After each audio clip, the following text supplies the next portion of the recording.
اللہ کی ہر نعمت استعمال کرنی چاہیے لیکن عقل و بصیرت کے ساتھ، اور خربوزہ کھانے کے بعد پانی نہ پیا جائے۔ اور یاد رکھیے گا، جو ڈاکٹر یا طبیب یہ نہیں پوچھتا کہ آپ نے رات کیا کھایا تھا یا دوپہر کیا کھایا ہے، یا آپ کے آنے سے پہلے آپ لوگ کیا کھائے تکلیف شروع ہونے سے پہلے، یا یہ نہیں پوچھتا کہ آپ شوق سے کیا چیزیں کھاتے ہیں، وہ آپ کو علاج بالغذا کے تحت علاج نہیں بتا سکتا۔ آپ یاد رکھیں، کوئی بھی چیز انسان اضافی لے لیتا ہے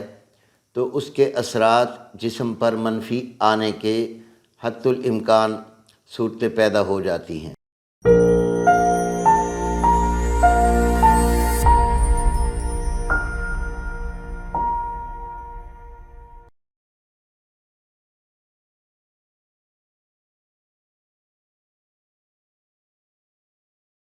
السلام علیکم ورحمۃ اللہ وبرکاتہ۔ محترم خواتین و حضرات،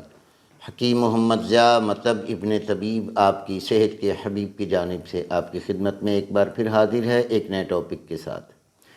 آج کا ہمارا ٹاپک ہے خربوزہ۔ چونکہ گرمی کے سٹارٹ ہوتے ہی خربوزے کی ابتدا ہو جاتی ہے، یہ مارکیٹ میں آنا شروع ہو جاتا ہے اور کافی عرصہ تک یہ مارکیٹ میں موجود رہتا ہے، اور پھلوں کے شوقین حضرات خربوزے کو کثرت سے استعمال کرتے ہیں۔ تو سامعین محترم، اللہ کی ہر نعمت استعمال کرنی چاہیے لیکن عقل و بصیرت کے ساتھ، جیسا کہ قرآن کریم میں اللہ پاک نے فرمایا، کلو وشربو، کھاؤ اور پیو، ولا تسرفو، اور اسراف نہ کرو۔ کہ اسراف کیا ہے؟ اسراف یہ ہے کہ آپ کو بھوک بھی نہیں ہے، پیاس بھی نہیں ہے، آپ نے ایک چیز جی بھر کے کھا لی ہے، صرف اس کے ذائقے کو ٹیسٹ کرنے کے لیے آپ مزید اسے کھائے جا رہے ہیں، تو اس کی جو ضرورت ہے وہ تو آپ کو پوری ہو چکی تھی آپ کے جسم میں، لیکن آپ نے اسے اضافی لے لیا۔ آپ یاد رکھیں، کوئی بھی چیز انسان اضافی لے لیتا ہے تو اس کے اثرات جسم پر منفی آنے کے حتی الامکان صورتیں پیدا ہو جاتی ہیں۔ اب جب خربوزہ انسان کھاتا ہے تو اس کے مزاج کی طرف سب سے پہلے ہماری توجہ جانی چاہیے۔ مزاج اس کا گرم اور تر ہوتا ہے، یعنی آپ کے غدد کو، گلینڈ کو، جگر کو تحریک دیتا ہے اور آپ کے دماغ کو تسکین دیتا ہے۔ آپ کی سٹریس کو، آپ کی پریشانی کو خربوزہ ختم کر سکتا ہے۔ میڈیکل سائنس بھی اس کا اقرار کرتی ہے۔ اب خربوزے کے دو ذائقے ہوتے ہیں، ایک انتہائی میٹھا اور ایک تھوڑا پھیکا بکبکا سا ہوتا ہے جس میں مٹھاس نہیں ہوتی۔ جو میٹھا ہوتا ہے وہی خربوزے کا اصلی اور حقیقی مزاج ہوتا ہے، اور فطرت کے اس نظام میں کوئی میٹھا اور کوئی پھیکا نکل سکتا ہے۔ میٹھا خربوزے پہ پہلے بات کر دوں کہ یہ گرم تر ہوتا ہے، جگر، غدد اور گلینڈ کو انتہائی قوت دیتا ہے، غذا کے ہاضمے میں بہترین عمل کرتا ہے، قبض کشائی میں بہترین کام کرتا ہے، مدر بول یعنی پیشاب آور ہے، اور جگر کی سوزش، آنتوں کی سوزش، معدے کی سوزش، معدے کی جلن اور بے چینی کی نیند جو ہے، اضطراب جو آ جاتا ہے انسان کی جسم میں، وہ اسے بھی دور کرتا ہے، سٹریس بھی دور کرتا ہے۔ اور خاص طور پر وہ لوگ جن کو پیشاب جل کر تکتیر بول ہو کر قطرہ قطرہ ہو کر آتا ہو، ان کے لیے انتہائی مفید یہ پھل ہے۔ پیلے یرکان کے لیے یہ بہترین پھل ہے، صورت انزال کے لیے یہ بہترین پھل ہے، اور یہ مولد رطوبات ہے، مقوی جگر ہے اور مولد رطوبات ہے۔ اس لیے جسم میں رطوبات غریزی کا اضافہ کر کے آپ کے دماغ کو سکون دیتا ہے، اور آپ کے دل کے اندر جو ہے وہ مفرحی صورت پیدا کر دیتا ہے، یعنی دل کی دھڑکن کی تیزی، سانس تیزی سے آنا، اور دل کے اندر بہت زیادہ تیزابی مادوں کا زیادہ ہو جانا، کولیسٹرول کے لیے، ٹرائی گلائسرائڈ کے لیے اور بیڈ کولیسٹرول کے لیے یہ انتہائی مفید ثابت ہوتا ہے۔ خربوزے کو کھانے سے پہلے آپ یہ ذہن میں رکھیں کہ آپ پانی بھی کافی دیر پہلے کا پیا ہو تو بہتر ہوتا ہے، اور خربوزہ کھانے کے بعد پانی نہ پیا جائے تو یہ اس سے بھی بہتر ہوتا ہے، کیونکہ اگر خربوزے کے آگے پیچھے پانی آئے گا تو یہ بذات خود پانی ہے اور موسم گرمی کا ہوتا ہے، اور پھر انسان کے معدے میں جا کر تعفن پیدا کر کے یہ الٹیاں، پوٹیاں اور ہیضے کی صورت پیدا کر سکتا ہے، یہ آپ یاد رکھیں۔ اور یہ زیادہ تر یہ صورت ان لوگوں کو پیدا ہوتی ہے جن کا پہلے سے مزاج اعصابی ہو، یعنی بلغمی ہو، مائی مادہ جسم میں پہلے زیادہ ہو، وہ ٹیسٹ کی خاطر اسے استعمال کرے گا تو بھی اسے یا تو موشن لگ جائیں گے یا پیٹ درد ہو کر الٹیاں آ جائیں گی، حد سے زیادہ تیزی سے پیشاب آنا شروع ہو جائے گا۔ ہاں، جس کے مزاج میں گرمی ہے، جیسا کہ میں ذکر کر چکا ہوں کہ جگر کی تمام سوزشوں کو، گردوں کی سوزشوں کو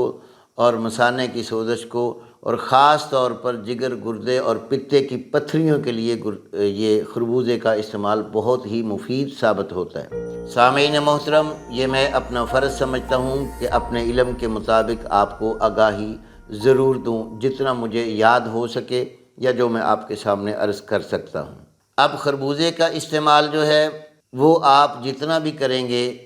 یہ میری مذکورہ بالا گفتگو جو آپ سن چکے ہیں اس کے اندر انتہائی مفید ہے، اور جتنے بھی پھیکے خربوزے کے وہ آپ یاد رکھیں، اس میں جگر کو کم تحریک ملتی ہے، دماغ کو زیادہ تحریک مل جاتی ہے۔ اس سے آپ کے جسم میں رطوبات کی زیادتی ہو کر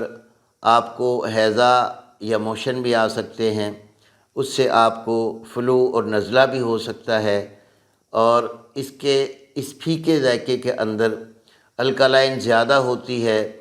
اور اس سے آپ کے تیزابی مادے کو سکون ملتا ہے۔ یاد رکھیے گا، سینے کی جلن وغیرہ جو ہے، ایسیڈیٹی جو ہے، اس کو یہ چین دے دیتا ہے۔ تو عزیزان محترم، حسب ضرورت آپ اسے کھا سکتے ہیں، اور اس کے کھانے کے بعد پانی کا احتیاط میں نے آپ کو بتلا دیا ہے، اور حد سے زیادہ کھا کر تو بالکل بھی پانی نہیں پینا چاہیے۔ یاد رکھیں ایک بات اور، کہ ہر پھل کو خصوصی طور پہ یاد رکھیں، آپ خالی پیٹ کھائیں گے تو یہ زیادہ بہتر ہوگا، بجائے اس کے کہ آپ کھانے کے بعد کھائیں۔ کچھ لوگوں کا شوق ہوتا ہے، بلکہ آج کل تو ہمارے ٹیبلوں پہ جب کھانا آتا ہے تو کھانے کے بعد فروٹ آ جاتا ہے، تو اصل حق جو فروٹ کا ہے، اس کے منرل جو ہیں، اس کی جو قوتیں ہیں، اس کے جو طاقتیں ہیں، وہ اصل حقائق جو ہم نے لینے ہیں اس غذا سے یا کوئی بھی پھل ہے، تو وہ ہم خالی پیٹ کھائیں تو زیادہ بہتر ہوتا ہے۔ ہاں، اگر کھانا کھائے ہوئے کوئی آدھ پون گھنٹہ گزر جائے، گھنٹہ سوا گھنٹہ گزر جائے، اس کے بعد بندہ ٹیسٹ کے لیے لے لے تو کوئی عیب نہیں ہے، چونکہ کھانے کے اندر مسالہ جات بھی ہوتے ہیں، مختلف آپ سبزیاں یا سالن بنے ہوتے ہیں، تو پھر ان میں اس کا مکس اپ ہو کے یہ وہ اثر نہیں دیتا جو میں ذکر کر رہا ہوں۔ اب خربوزہ جو ہے پیلے یرکان والا، خربوزے کے چھلکے سمیت بھی، اس کے بیجوں سمیت صاف ستھرا کر کے دھو کر اس کا مکمل جوس بلینڈر میں بنا کر اگر پیے گا تو پیلا یرکان بہت جلدی ختم ہو جائے گا۔ پتے کی پتھریاں، گردے کی پتھریاں، مثانے کی پتھریاں، ریزش جو ہے یہ ختم ہو سکتی ہے، مدر بول ہے، پیشاب آور ہے۔ تو عزیزان محترم، اب خربوزے کے اندر اللہ پاک نے دیکھیں کتنی نعمتیں رکھی ہیں۔ ہم صرف تھوڑا سا مسئلہ ہوتا ہے تو فوری ڈاکٹر یا طبیب کے پاس صرف اس لیے جاتے ہیں کہ ہمیں علم نہیں ہے کہ ہمیں ہو کیا گیا ہے۔ اور یاد رکھیے گا، جو ڈاکٹر یا طبیب یہ نہیں پوچھتا کہ آپ نے رات کیا کھایا تھا یا دوپہر کیا کھایا ہے، یا آپ کے آنے سے پہلے آپ لوگ کیا کھائے تکلیف شروع ہونے سے پہلے، یا یہ نہیں پوچھتا کہ آپ شوق سے کیا چیزیں کھاتے ہیں، وہ آپ کو علاج بالغذا کے تحت علاج نہیں بتا سکتا، کیونکہ جتنا بھی فوڈ سپلیمنٹ ہے یا اس کے ماننے والے ہیں، ماہر غذائیت جو ہیں، وہ سب سے پہلے یہ سوال کرتے ہیں کہ آپ شوق سے کیا کھاتے ہو۔ اس سوال کے جواب میں جب آپ اسے جواب دیتے ہیں تو وہ ججمنٹ کرتا ہے کہ ان چیزوں کا مزاج کیا تھا اور یہ کتنے شوق سے کھاتا ہے، اس کے خون کے اندر کھار بڑھ گئی ہے، ایسڈ بڑھ گیا ہے، یا بائل سفرا بڑھ گیا ہے، پھر وہ اپنا گیس لگاتا ہے کہ اس کو یہ چیزیں روکنی ہیں اور یہ دینی ہے، ساتھ ہم قارورہ دیکھتے ہیں، ساتھ ہم زبانی پوچھتے ہیں۔ تو یہ قانون مفرد اعضاء کا ایک منفرد طریقہ علاج ہے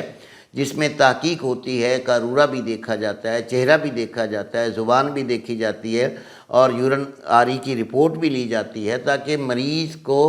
اچھے طریقے سے چیک کر کے کنفرم کر کے کہ یہ مسئلہ ہے، پھر اسے دوا یا کوئی غذا تجویز کی جائے۔ تو ایک یہ کوشش آپ کیا کریں کہ اندھا دھند جا کے ڈاکٹر کے سامنے بیٹھ جانا اور اس کا انجیکشن بھر کے بیٹھ کے لگا دینا یا ڈرپیں لگا دینا، یہ کوئی سائنٹیفک علاج نہیں ہوتا۔ ہاں، وقتی آپ کو پین سے، الٹی سے، موشن سے فرق آ جانا، یہ کوئی بڑی بات نہیں ہے۔ قابض حابس چیزیں دینے سے یا مسکن چیزیں دینے سے جو مخدر ہوتی ہیں، سن کر دیتی ہیں درد کے مقام کو، یہ کوئی قابل علاج نہیں کہلاتا۔ علاج وہی ہے، مرض کی نوعیت کو دیکھا جائے، اس کی کیفیت کو دیکھا جائے، موسم کو دیکھا جائے اور پھر کھائے ہوئے موسمی جو پھل ہیں ان پہ روشنی ڈالی جائے تو علاج آسانی سے ہو سکتا ہے۔ تو سامعین محترم، یہ تھی میری آج کی خربوزے پر گفتگو۔ جیسا کہ ہر ویڈیو میں عرض کرتا ہوں کہ اگر کسی میرے ویور کے ذہن میں کوئی سوال اٹھے، کوئی نئے پھل کا، نئی سبزی کا، نئے طریقے کا، کسی تکلیف کا یا کسی تکلیف کے ازالے کا، جیسے میں بتلا رہا ہوں، تو کائنڈلی وہ کمنٹ میں ضرور بتایا کریں کہ مجھے یہ تکلیف تھی، میں نے یہ پھل کھایا، یہ سبزی کھائی اور میں ٹھیک ہو گیا، تاکہ اس آپ کے کمنٹ کو اور ہزاروں لوگ جو میرے ویور ہیں وہ پڑھیں گے تو ان کے اندر جو یہ تکلیفات ہوں گی، جس چیز سے آپ کو فائدہ ہوا، آپ اپنی پوری کیفیت بھی لکھیں اور اس کا فائدہ بھی لکھیں، تو اس میں آپ کو بھی اجر عظیم ملے گا، آپ کا بھی اس کار خیر میں حصہ ہو جائے گا، تاکہ آپ کو بھی لوگ سن کر، پڑھ کر، سمجھ کر وہ طریقہ جو علاج بالغذا کا ہے اس پہ آ جائیں۔ تو انشاءاللہ العزیز گفتگو ہوتی رہے گی۔ انہی الفاظوں کے ساتھ مجھے اجازت دیجیے۔ السلام علیکم ورحمۃ اللہ وبرکاتہ۔